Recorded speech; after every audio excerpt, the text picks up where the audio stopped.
सत साहिब सतगुरुदेव की जय।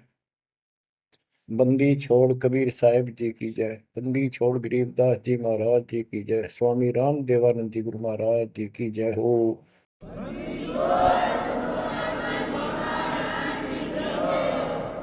सर्व संतों की जय, सर्व भक्तों की जय, धर्मी पुरुषों की जय। श्री काशी धाम की जय, श्री सुडानी धाम की जय, श्री क्रोथा धाम की जय, श्री बरवाड़ा धाम की जय। सत साहिब गरीब नमो नमो सत पुरुष को नमस्कार गुरु की नहीं। सुर नर मुनिगण साधुआ संतों सर्वस दीन। सतगुरु साहिब संत सब दंडवतम प्रणाम। आगे पीछे मध्य हुए किनको पूर्व। कबीर सतगुरु के उपदेश का सुनिया एक विचार। जय सतगुरु मिलते नहीं जाते नरक द्वार। नरक द्वार में दूत सब करते खेचातान। उनसे कभू नहीं छूटता फिरता चारों खाने। कबीर चार खानी में भरमता कबहू न लगता पार। सो फेरा सब मिट गया मेरे सतगुरु के उपकार।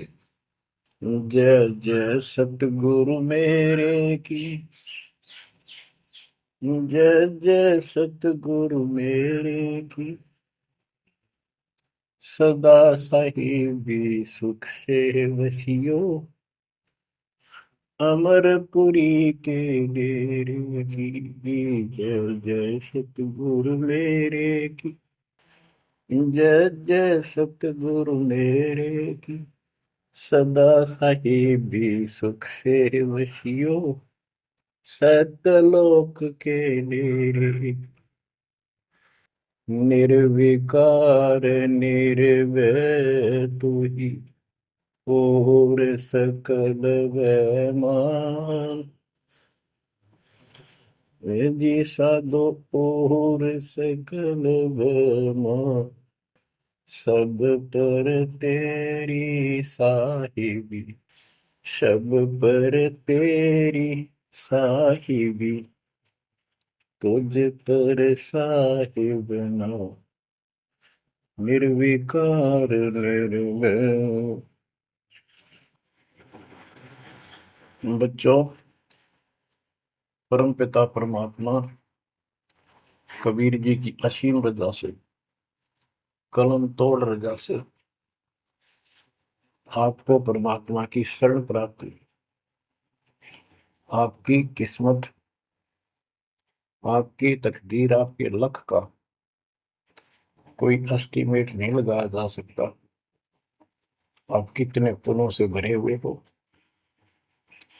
आपको उदाहरण दिया जाता है कि आज आप कितने ही निर्धन हो या धनवान हो, परमात्मा की शरण में आ चुके हो। आपके भक्ति संस्कारों का मोक्ष प्राप्त करने वाले भक्ति धन का कोई अभाव नहीं है, कोई कमी नहीं है। लेकिन इस समय में, इस मनुष्य जीवन में जो शरण में नहीं आएंगे, इस भक्ति काल में, भक्ति युग है, एक नया युग शुरू हो गया। इसको मोक्ष युग, भक्ति युग, कलयुग का ये सतयुग शुरू हो चुका है। ये सतयुग उनको होगा जो समर्थ की शरण आ जाएंगे। बच्चों, आपको उदाहरण दिया जाता है, आप आज के नहीं लगे हो, बहुत युगों से परमात्मा की भक्ति में लगे हुए। वैसे तो जिस दिन से अपने भगवान को छोड़कर, अपने पिता को छोड़कर हम इस काल के साथ आए थे, कुछ दिन के बाद इसकी स्वभाव और बकवादों का एहसास हो चुका था। हम जो धन लाए थे वो लूट लिया था और फिर हमारे से मजदूरी कराता है। पृथ्वी पर जाओ, भक्ति करो, स्वर्ग में आओ, महास्वर्ग ब्रह्मलोक में आओ। वहाँ इनके होटल हैं, हमारी भक्ति के धन से ही अपना कारोबार चला रहे। 21 ब्रह्मांड ऐसे चल रहे। जैसे उदाहरण दिया था, दास जब जूनियर इंजीनियर की नौकरी करता था, अपने काम पर था, लेबर लगी हुई थी, दोपहर के समय एक पेड़ के नीचे बैठे थे, वो खाना खा रहे थे, हम भी, और कोई आसपास छाया थी नहीं, उसी के नीचे चले गए। एक बहन रो रही थी, मुझसे पूछा तो उसने बताया, मैं एक भरे पूरे घर की लड़की थी जिसके साथ मेरा विवाह कर लिया, मैंने खुद किया, लव मैरिज। ये हमारे वहां नौकर था। जब तक ये ठीक सा लगे था, राजी बोला करता, बहुत प्यार से बोलता था। जब मैं इसके साथ आ गई, घर वालों ने भी त्याग दी। जो मैं धन लेकर भाज का आई थी, घर पर निकाल के लाई थी, वो सारा इसने सारा उसने उड़ा दिया। अब मुझे कहता है मजदूरी कर। मैं मजदूरी करती हूँ, वो शराब पीता है। पैसे ना दूं तो पीट रहे। एक बालक वहीं 2.5 साल का, 3 साल का होगा, उसके साथ ही रेत में सो रहा था। एक को सीने से लगा कर दूध पिला रही, छोटा ही था, 1 साल का हुआ, और अब भी मैं मजदूरी करने आई हूँ। ये हमारे पास क्या समाधान था? अब एहसास होता है कि हमारे साथ ये जुल्म हुआ, हम इसके साथ आगे। तब तो ये हमने हीरो दिखा था, एक टांग पकड़ा हुआ तपस्या करो, और हम इस पर आकर्षित हो गए। और यहाँ आके या दुरुक्ति कर दी, इसने सब धन लूट लिया हमारा। अब हम अपने घर उतना ही धनी होकर जा सकते हैं, और उतना ही लगाव जितनी तरफ इस नालायक के साथ हमने आने की थी, इतनी तरफ वहां जाने की होगी, तब वो स्वीकार करेगा। तो ये परमात्मा आपको तभी स्वीकार करेगा, इतनी तरफ बनेगी वापस उस घर जाने की। बच्चा इस गंदे लोक में आ गया। परमात्मा उसमें बताया करते थे, धर्मदास जी को बताया कि तुम गलत जगह आ चुके हो, आपको या भ्रमित कर दिया, इस अधूरे ज्ञान में आपको वो जाकर खड़ा कर दिया। आपको रास्ते का पता नहीं, आपका घर बुला दिया। तो बच्चों, आप बहुत उसी दिन से, जिस दिन से भगवान से बिछड़े हो, आपको एहसास हो रहा है कि वो सुख है नहीं जिसकी हमें खोज है। सुख माने परम शांति। अब जैसे हम वेद पढ़ते हैं, गीता पढ़ते रहे, वेद पढ़ते रहे, इनमें स्पष्ट किया है 40वें अध्याय के 10वें श्लोक में कि कोई तो परमात्मा को साकार कहता है, कोई निराकार कहता है, कोई तो कहता है वो प्रकट होता है जैसे अवतार धार का, कोई कहता है कभी प्रकट नहीं होता, कभी जन्म नहीं लेता। कौन परमात्मा कैसा है, कैसी लीला करता है, इसका ज्ञान तुम तत्वदर्शी संतों से पूछो। गीता अध्याय 4 श्लोक 34 में लिखा है कि उस परम पिता परमात्मा के तत्व ज्ञान को, परमात्म तत्व ज्ञान को किसी संतों के पास जाकर उनको दंडवत प्रणाम करके निष्कपट नम्र भाव से प्रसन्न करने से वो तत्वदर्शी संत तुझे तत्व ज्ञान का उपदेश करेंगे। गीता अध्याय 4 श्लोक 32 में स्पष्ट कर दिया है कि सच्चिदानंद घन ब्रह्म जो अपने मुख कमल से वाणी बोलकर ज्ञान सुनाता है, वो तत्व ज्ञान है। उसके जानने के बाद जन्म मरण फिर नहीं होता। बच्चों, गीता अध्याय 15 में प्रथम श्लोक में कहा है कि उल्टा लटका हुआ संसार रूपी वृक्ष जानो, ऊपर को इसकी जड़ है, नीचे को तीनों गुण की शाखा है। जो संत इसके सभी विभाग भिन्न भिन्न बता दे, स वेदविद, वह वेद, यानी वैसे वेद का अर्थ ज्ञान होता है। ये चार वेद यानी चार प्रकार का ज्ञान, ये चार वेद हैं। स वेदविद यानी वो तत्व ज्ञान के जानने वाला है, वेद के तात्पर्य को समझता है। तो बच्चों, परमात्मा खुद सतगुरु रूप में आए थे और उन्होंने यही तत्व ज्ञान अपने मुख कमल से बोल वाणी में बताया था। कबीर अक्षर पुरुष एक पेड़ है, शर पुरुष यानी ज्योति निरंजन वा की डार, और तीनों देवा शाखा है, ये बात रूप संसार। आज वो ज्ञान दास को प्राप्त हुआ मेरे गुरुदेव की कृपा से, आशीर्वाद से, परमात्मा कबीर जी की रजा से। तो बच्चों, ये क्लियर हो गया कि ये ज्ञान किसी के पास नहीं था, दास के पास है या परमात्मा के पास था, मेरे गुरुदेव के पास था, सदगिरी दास जी के पास था। आगे ये विस्तार से नहीं बताया गया। अब हम सुख खोजते हैं। धनी को सुखी मानता है, धनवान राजा को, स्वर्ग के राजा इंद्र को, इंद्र ब्रह्मा विष्णु महेश को, और ब्रह्मा विष्णु महेश स्वयं दुखी है, स्वयं सुखी नहीं। वे भी उस सुख की खोज में साधना करते हैं, तप करते हैं। उनके पास भी अध्यात्म ज्ञान संपूर्ण नहीं है, वो भ्रमित ज्ञान है।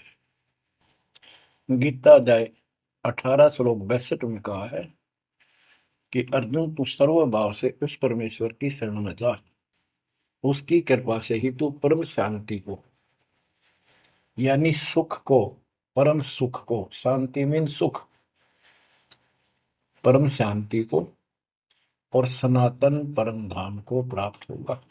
तो बच्चों, सबसे पहले आपको यह ज्ञान होना चाहिए कि हम कौन हैं, कहां से आए हैं, और इस मनुष्य जीवन का उद्देश्य क्या है। यदि मनुष्य जीवन का उद्देश्य आपने इतना ही मान रखा है, जन्म हो गया, शिक्षा ग्रहण करी या ना करी, शादी होगी, बच्चे हो गए, पाल पोस दिए, इनका विवाह कर्म कर दिया, फिर इनके संतान की आस लगाई, चलो जो भी है ठीक है, हुआ। अच्छा, इस दौरान पता नहीं क्या क्या घटना घट लेती है, कोई मरता है, कोई बचता है, कोई रोगी, कोई कोल्डी हो जाता है, और फिर मर गए। क्या यही काम था? ये तो पशु पक्षी भी करते, फिर मनुष्य जीवन की क्या आवश्यकता थी, ये अब पता चला। तो सबसे पहले हम सतलोक में थे, सतपुरुष एक सिंहासन पर विराजमान थे जो कमल के फूल के आकार का।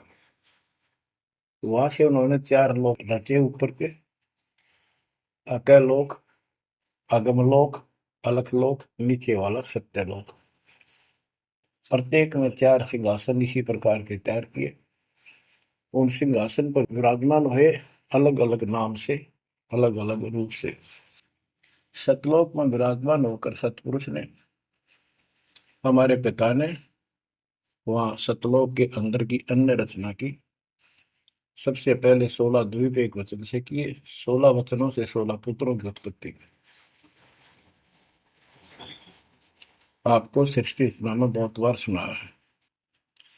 अचिंत नाम का उनका एक पुत्र है, उनका भ्रम खत्म करने के लिए ये बीच में टांग डालें, उसे कहा कि विशेष सृष्टि आप तो। अचिंत ने अपनी शब्द शक्ति से एक व्यक्ति उत्पन्न किया, लड़का नौजवान, वो अक्षर पुरुष का लाया।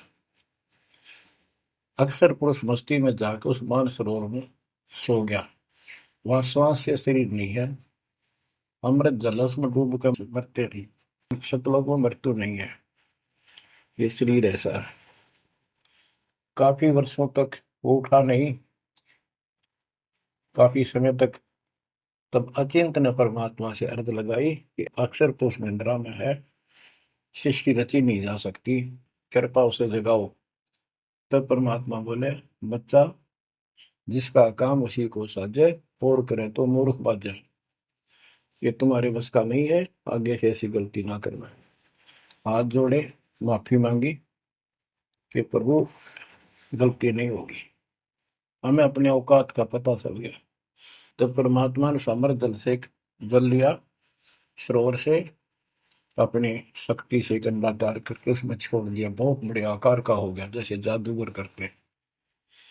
तो बच्चों, वो अंडा जो जल में छोड़ा परमात्मा ने, उसमें ज्योत स्वरूपी निरंजन की आत्मा यानी अपनी संगात्मा डाली। वो गड़गड़ गड़गड़ करता हुआ नीचे गया। अक्सर पुरुष की निद्रा खुल गई उस गड़गड़ाहट से। उसने, जैसे इंसान सुता जागता है, थोड़ा सा उसके मन में कुछ विक्षुप्त जगा दे, जो मन मस्ती से सोता है, जिसको किसी का डर नहीं, तो एकदम गुस्सा सा होता है। उसने देखा तेरी नींद किसने खोल दी। क्रोध से देखा, वो क्रोध उस अंडे में प्रवेश कर गया। उससे वो अंडा पक कर फट गया, ज्योत निरंजन निकला। वहां इसका नाम कैल है, कैल। तो परमात्मा ने कहा, तुम दोनों बाहर आओ। दोनों बाहर आए, जाओ अचिंत के लोक में। उस दिन के बाद इस ज्योति निरंजन के मन में खुरापात पैदा हुआ कि हम तीन एक द्वीप में, और हमारे अन्य भाई सब एक एक द्वीप में। मैं अलग से राज लूंगा, तप से राज मिलेगा। इसने तप किया शुरू में, सत्तर युग। तब परमात्मा ने कहा, भाई क्या चाहता है। उस दौरान परमात्मा ने हम सब आत्माओं को उत्पन्न कर दिया। उसके बाद तुरंत सतलोक भर दिया। हम वहाँ मस्ती से रहने लगे, हमारा परिवार सब कुछ बन गया। उस दौरान हमने, वहाँ सारा सुख था। जब सुख होता जब बकवाद बाती है। आज जैसे बच्चे स्कूल में पढ़ते हैं और पैसे वालों के बच्चे हैं, वो फिल्म देखेंगे और बकवाद करेंगे।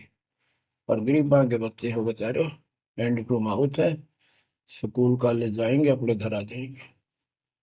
इसी प्रकार हमें वहाँ सुख था। सुख हमारे में सोया नहीं, हमने छोटा नहीं। बकवाद भाई, यू नंगड़ पसंद कर लिया। यू आप भिखारी था भगवान के सामने, और हम इसको चाण लाएंगे।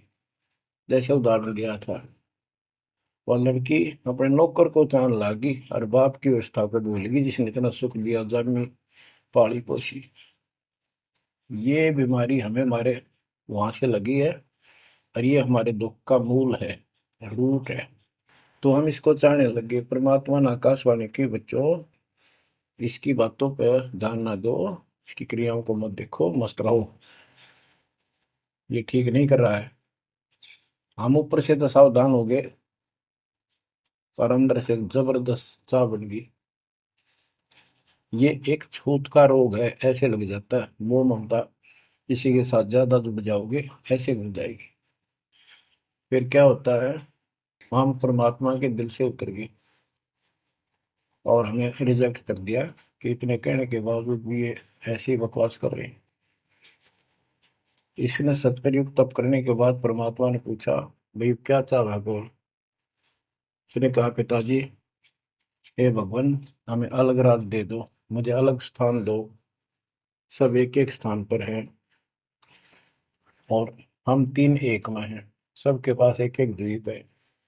परमात्मा ने उसको 21 ब्रह्मांड दे दिए, जैसे 21 प्लॉट दे दिए जाते हैं। ये वहां चला गया। अब देखा, इसमें खाली प्लाटों का करूंगा क्या, इसमें कंस्ट्रक्शन चाहिए, बनाऊं कुछ। नंगन है, इसके पास है कुछ नहीं। फिर तब किया परमात्मा से, फिर मांगा 70 युग तप करके, मुझे यहाँ कंस्ट्रक्शन रचना करने की सामग्री दे दो। परमात्मा ने कहा, ये सामग्री तेरे बड़े भाई कूर्म के पास है, उससे विनम्रता पूर्वक प्रार्थना करके और लेना, कहना परमात्मा ने कहा है। ये वहां गया। कूर्म अपना ध्यान लगाए बैठा था, क्योंकि वहां भी भगवान की चाह, बहुत जल्दी प्यार आता है, आनंद आता है वहां आत्मा को। मालिक के ध्यान लगाने में। इसने आवाज लगाई और ध्यान उठा नहीं। उसने उसका मुकुट पकड़ कर हिला दिया, खड़ा हो मेरी बात सुन। तो बोला बोल क्या चाहता है। तो उसने पूरम से कहा कि मुझे षष्ठी रत्न की सामग्री दे, पिताजी ने कहा। पूरम बोला भाई मैं पिताजी से पूछूंगा फिर दूंगा, ऐसे मैं दे नहीं सकता, ये अधिकार नहीं हो गया। वो बोला निरंजन कि क्या मैं झूठ बोलता हूँ, मेरा विश्वास नहीं है। पिताजी ने कहा। उसका मुकुट पकड़ के हिला दिया। वो हिलने से वो 5 तत्व 3 गुण निकले, वो लेकर बांध दिया।